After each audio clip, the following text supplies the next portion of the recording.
Welcome to Above and Beyond Stress, Introduction to Stress Management. This presentation looks at the serious and growing problems of job stress, the facts and figures that define that seriousness, and the solution. This entire presentation is based on studies published in scholarly peer-reviewed journals. Sources are cited throughout. A reference list is presented at the end. Food for thought in a brief and concise format. All scenes in this presentation are from the digital videos that are the framework of our programs. In 1992, a United Nations report labeled job stress the 20th century disease. In 1996, the World Health Organization cited stress as a worldwide epidemic. Numerous studies show that job stress is far and away the major source of stress for American adults, and that it has escalated progressively over the past decades. Research shows that 60 to 90% of all doctors' visits are stress-related. Clinical evidence has demonstrated that stress suppresses the immune system, limiting the system's effectiveness in identifying and destroying antigens. In New York, Los Angeles, and other municipalities, the relationship between job stress and heart attacks is so well acknowledged that any police officer who suffers a coronary event on or off the job is assumed to have a work-related injury and is compensated accordingly, including a heart attack sustained while fishing on vacation or gambling in Las Vegas. This next quote refers to the InterHeart study, a huge global study completed in 2004 with 30,000 patients in 52 countries. Our study shows that 9 easily measured and potentially modifiable risk factors account for over 90% of the risk of an initial acute myocardial infarction, an overwhelmingly large proportion. What are those 9 risk factors for a first heart attack? In order of importance: smoking, cholesterol, stress, abdominal obesity, diabetes, hypertension, not enough fruits and vegetables, alcohol, not enough exercise. Healthcare expenditures are nearly 50% greater for workers who report high levels of stress. Journal of Occupational and Environmental Medicine. Insurance data indicates insurance claims for stress-related industrial accidents cost nearly twice as much as non-stress-related industrial accidents. 60 to 80% of accidents on the job are stress-related, and some, like the 3 Mile Island and the Exxon Valdez disasters, can affect untold thousands many miles away. We can't help but wonder what stress factors may have played a role in the Gulf of Mexico disaster. Job stress is responsible for 40% of employee turnover.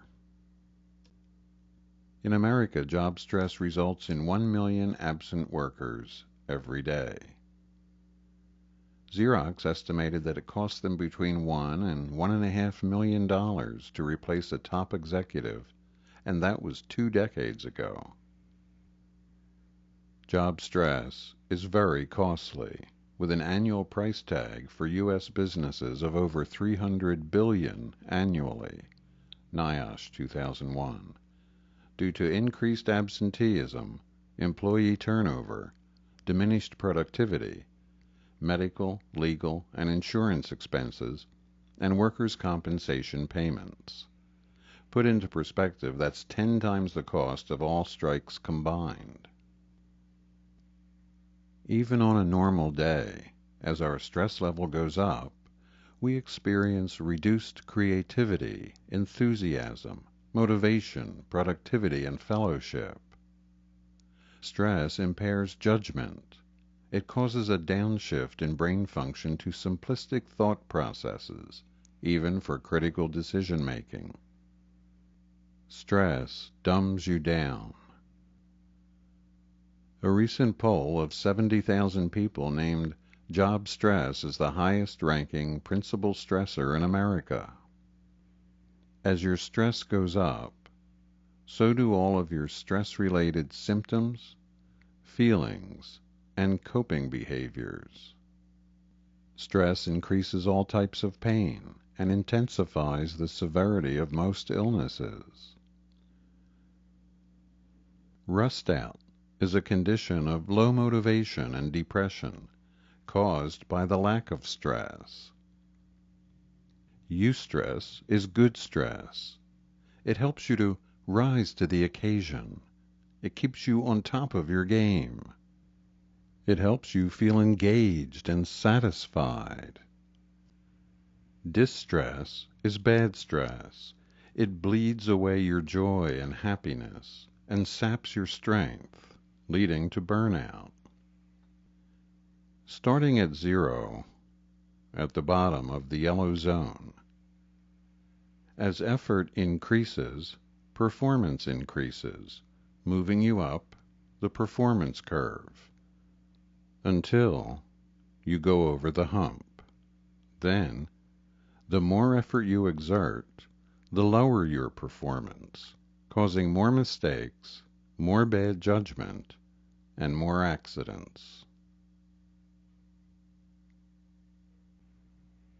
Stress is a demand made upon the adaptive capacities of the mind and or body. A stressor is any event or situation that causes us to adapt or initiates the stress response.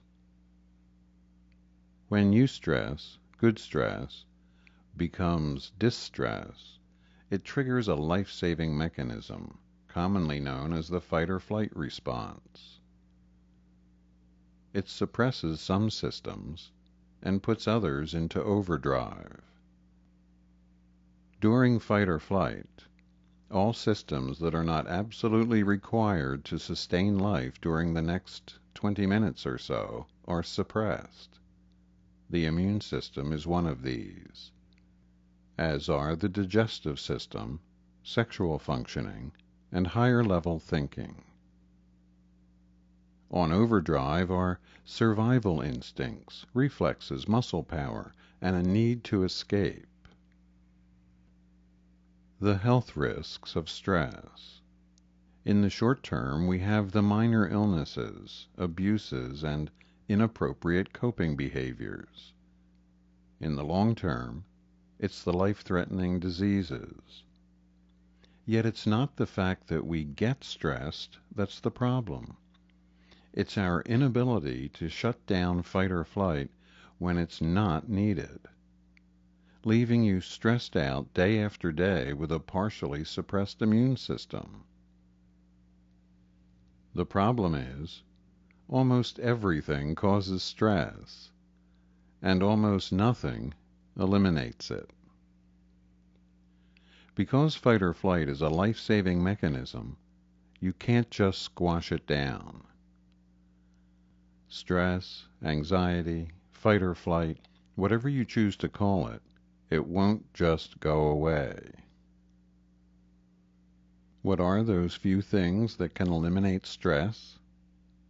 Vigorous physical activity, some medications, pleasurable events, relaxation. Why relaxation? Because you can't be stressed out and relaxed at the same time. You can't conquer stress head on, but you can go the other way and flood yourself with feelings of relaxation. We intuitively know that when a person is stressed out or angry, they need to calm down. They need to relax. For many people, That's easier said than done. Relaxation training, such as meditation, guided imagery, visualization, suggestion, reframing, positive affirmation, all contribute to the relaxation response. Studies at Temple University conducted by Dr. Don Morse have shown that all these methods lead to the same identical form of relaxation. The relaxation response is the opposite of the primary stress response. As such, the ability to relax plays a major role in how one reacts to stressors. It terminates fight or flight and allows your systems to normalize, keeping you in your optimum zone. But let's be very clear here. We're not just talking about learning to relax. We're talking about training you to profoundly relax, right down through high stress and anxiety. The above and beyond stress model is conquering stress through developing an instantaneous, profound relaxation reflex. Stress relief. On demand. That's what it means to conquer stress.